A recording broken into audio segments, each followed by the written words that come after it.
Right, for once I'm holding your feet to the fire here. Okay, It's 2 I'll try minutes hard. and no I'll more. try hard. Okay, so when the bell goes, you're done. Okay, crowd figures. They were down at Chester. They were a little down at York, even though advanced ticket sales were up, and they didn't have the best of luck with the weather. They were down for Sandhound's Bet 365, meeting big, important fixtures at real top-notch venues. What hope is there for the midweeks, and why is this happening? Well, why is it happening? I don't know. There's a financial crisis, obviously. We've had COVID. Maybe the sport's had some bad publicity. You know, we read a lot about how much you have to pay for a gin and tonic at Cheltenham, and people talk about, you know, how burgers are so expensive. And I'm not blaming the people that are running the concessions. Maybe the racecourses need to try to ease the pressure on those people. Are you saying there's a bit of a self-fulfilling prophecy? Are we shorting our stock a little bit, do you think, yeah, by possibly. banging on about it and then yeah, people possibly. go, oh, well, a little bit. I noticed a few of the courses coming out and saying that the crowds are not maybe ready to come back to racing. Because of, you know, post-COVID, that people are still nervous. I was a bit sceptical about that, given.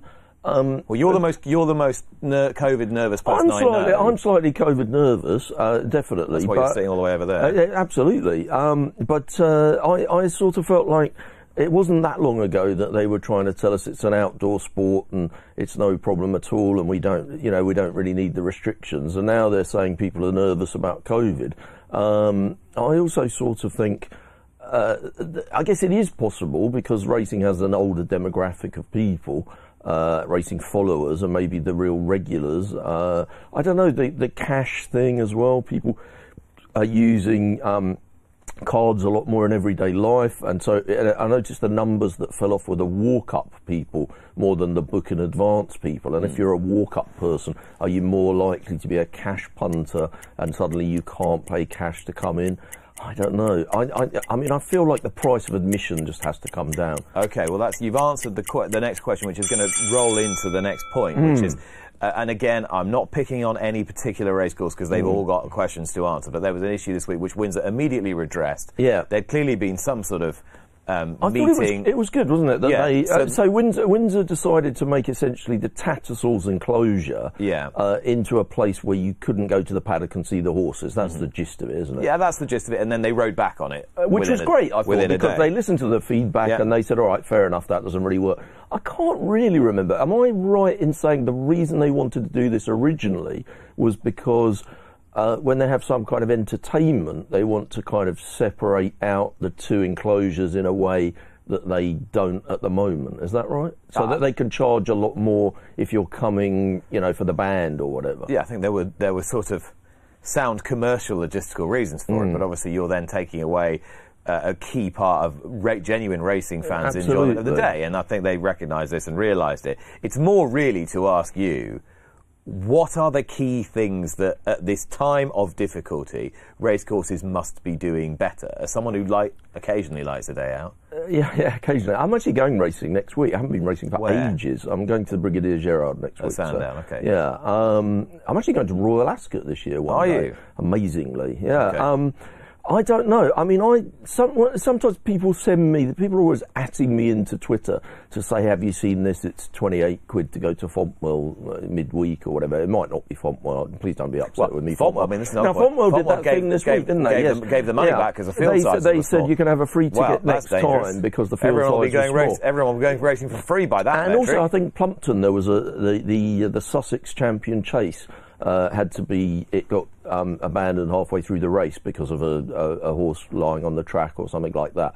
And they gave everybody a discount or a free ticket the next time round. I haven't really addressed the Windsor thing, have I, in the time? And now we're running out of time. You have. But I think people are trying to think about things to do. The race courses need to be a bit more proactive, maybe, but some of them are being. And I think I have to applaud Windsor. Really, they thought of a new idea. They suggested it. It didn't go down well, and they came back on it. So I can't be cross with them about that. I applaud the owners of Verry Elleegant for bringing the horse to Europe to be trained by Francis Graffard. A great trainer, a great trainer, super trainer. Yeah. And I like the cut of his jib when I interviewed him earlier in the week. And also the former trainer didn't seem he didn't seem too upset about it. I sort of thought he might be quite, well, he can't do anything anyway, but he might be a bit miffed about it. But he seemed genuinely to say that he cared about the horse and the way the horse was going to, you know, be best served by this move. A genuinely brilliant race mare who's shown top-class Group and Grade 1 form from, you know, a mile to 2 miles and has won the Melbourne Cup, you know, against the kind of run of play of the rest of her career where she showed speed and brilliance. The Jean Romanet at Deauville, Francis put up as a potential starting point. But it's also, I mean, it's quite exciting because, you know, oftentimes when horses cross hemispheres, you know, they go a couple of weeks before they acclimatise, whatever, they go through the regulations.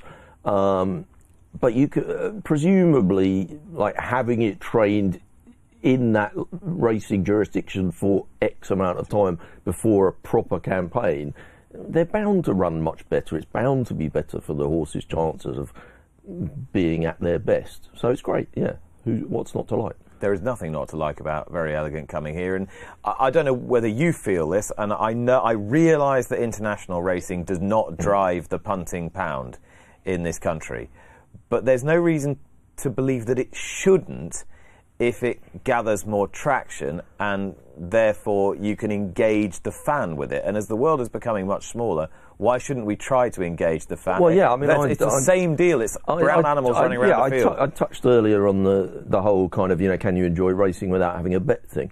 Stuff like this makes it more likely that you're going to be interested in the race, even if you don't really have a bet. And I guess with the whole tote whirlpools thing, horses moving from different jurisdictions is probably a good thing for the finances of racing. Talk about the fairy tale winner of the Kentucky Derby, Rich Strike. Oh yeah, you got quite cross, didn't you? Yeah, well, a lot of people got very cross with me. Yeah, what was that all about? I didn't really understand that. Well, okay.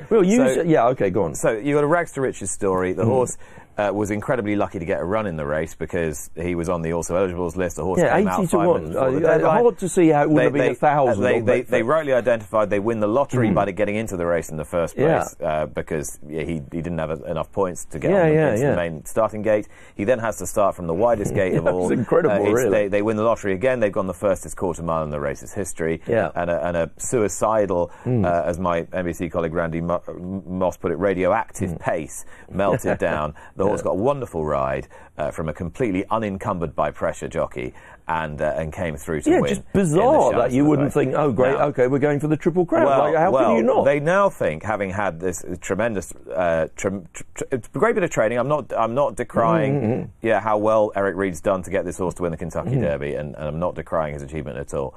But they're now, I think, in my view, overthinking it and trying to be too clever by giving the horse a break for the Belmont Stakes. This horse was massively overmatched going into the Kentucky Derby. Things fell right for him. The Triple Crown has been held up by global and American horse racing for over 100 years as the absolute pinnacle, as the defining achievement of the sport. And only 3 horses prior to this in its history have electively decided to bypass the Preakness. Now, there have been all sorts of nebulous arguments this week thrown up about it's unfair to wheel a horse back in 2 weeks. It's fundamentally, they're doing the right thing by the horse. Well, if they're doing the right thing by the horse, utterly there ridiculous. Shouldn't be a Kentucky and a Preakness. You shouldn't have a Triple Crown. You shouldn't even talk about it. No, I agree. I heard Lydia Hislop talking to you about it the other day, and I thought the horse welfare stuff, talking about welfare, you know, the horse to run in the Triple Crown, which is kind of established as the peak of US horse racing for, you know, since the early, you know, whatever, the horse in the 70s. What, the late 1970s? It's just ridiculous, and really bad for the sport if people are going to start suggesting that running 2 or 3 times in 3 months is a welfare issue. If the connections don't want to go there, of course it's their decision. No, and it's not my decision. I get that, but it's not for people who should know better to applaud the decision to not run the horse in the race if the horse is healthy. The only reason it is right for the horse to not run in the race is if the horse is unsound, unhealthy, or unfit. It's also bonkers for people to be cross with you about it. Well, that's just bonkers. Otherwise, you're fundamentally complicit in the notion that running a horse twice in 3 weeks is in some way cruel. Yeah. And if you were someone who is a racing fan and someone who is an advocate for the sport, 100%, is complicit in that notion, what chance have we got in a world, when the world's looking on? No, I completely agree. And also, people are saying that the owners and the trainers are eschewing the greedy notion to run in the Preakness to go to the Belmont. I hadn't heard that one, but that's ridiculous.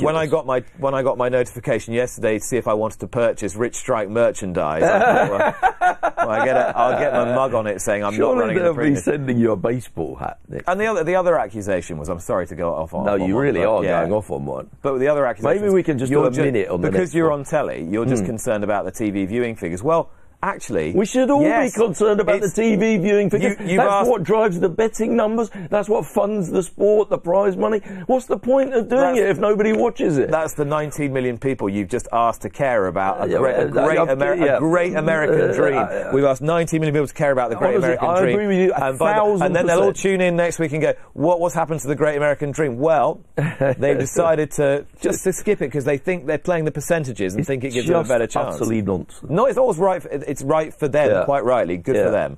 But it's still their decision. Don't tell me. But you're entitled to have your opinion on it, exactly. And I don't understand how they can be cross with you. Well, there you are. They are. Buggerlugs. This one passed me by completely. Maybe we can only do a minute on this one. There's always called Buggerlugs. BHA decided to revoke the name and say you can't. That's rare, isn't it? Revoking names, because we've had a few slip through. Yeah. There was also around the other day that I thought. I mean, it wasn't really particular. It was a sort of name that would get into Roger's Profanosaurus. Was it the turtle said? It was, yeah. And I just thought, would I call my horse that? That's not a great name for a horse. But I mean, I don't know. I mean, how? And horses have, in the past, horses have slipped through, and people think they're quite funny doing that and getting it through. I don't know, those ones in the past that slipped through, I think, were they Julie Cecil trained horses? There was a couple. Well, it was Mary Hinge, wasn't there? Yeah, Mary Hinge was one. And you still see her popping up in a few pedigrees. But I just think, in that instance, obviously somebody alerted the BHA after the horse had run a couple of times. Should they have thought about changing it then? No, not this one. I mean, in the past. In the past, I mean, I don't know. I don't have a strong view on it, really. I mean, where do you draw the line? So the owner's cross because he says it's not. It's not a swear word or whatever, a profanity. It's a term of endearment. Yeah, I don't know. I'm not really sure. In Yorkshire, apparently. It's hard to draw the line, isn't it? I mean, did anyone complain? Someone must have done, for sure. Really? There's always somebody complaining about something. I don't want to go into the whole, it's all cancel culture gone mad, because that's all ridiculous as well. I mean, I could easily talk for half an hour on cancel culture if you want, but I'm not going to start on that. But I don't have a strong view, Nick. I mean, honestly, I think, I really don't know. Honestly, I have no idea. I mean, would you ring the bell? Come on, let's get on to the next one. That's a first. It's a first. Ring the bell. On we go. We're done. Black market bookies. Here we go. Well, actually, because I got asked this week, people keep ringing me up to ask me about affordability and the gambling review, which is great because it's all I ever talk about. Yeah, it's the only reason you're on the programme. Basically, that and living locally is basically it. And somebody said to me, this whole black market bookies thing, is it overdone? Actually, a friend of mine who's out of the country and been out of the country for a while said, it isn't really happening anymore, is it? And of course, he was kind of thinking about bookmakers in the Caribbean. Right, just wind back, a little bit of context. Okay, all right. So in the drive to make people care and take this the gambling review seriously and the implications thereof, the BGC and others are writing a lot and talking a lot about the threat of what happens if restrictions are tightened and then the growth and the strength of the black market and the danger therein, both societally and economically. People who are gambling reformers, people saying it's an overblown threat. That these people are overblowing the thing, and the Gambling Commission are kind of neutral on this and don't talk about it too much because, of course, the responsibility for dealing with black market operators within the UK comes down to the Gambling Commission. And the Gambling Commission, generally speaking, would say that they don't really get enough funding, they don't really have enough resources to deal with a 4 billion industry. They get roughly 25 million a year. So therefore, it's quite hard for the Gambling Commission to make the case that they're doing a wonderful job and they just need a bit more money, if they also have to admit that there's a massively thriving black market in the UK, because that would make them sound like they're not really doing a very good job.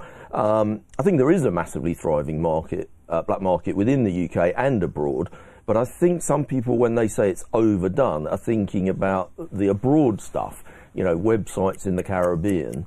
And funnily enough, actually, Bridget Phillipson from the, I've said her name wrong, haven't I? I've said it, the Labour MP there, and I've forgotten her surname now. But anyway, I'm going to need longer on this one now. We'll just keep rolling. We'll keep rolling it in, because it's two sides of the same coin. I'll come on to the next one in a minute. But it was funny because she was in a discussion about the black market, sort of pushing that the black market is quite a bad thing, you know, and it's growing, with her BGC hat on.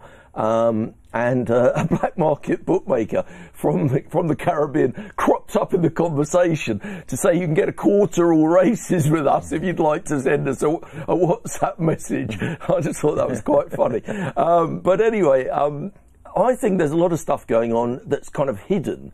Like, I hear anecdotally a lot of people saying, yeah, my account's restricted now, so I just ring up Terry, or I just message him, his Betfair account's fine, and I say to him, can you just have me a couple of hundred on the favourite in the next race? Yeah. And he just goes, yeah, you've got that. And if he starts to realise, when you speak to Terry, he says, yeah, I don't put them on. I've just started laying them. He's absolutely useless. That guy never has a winner.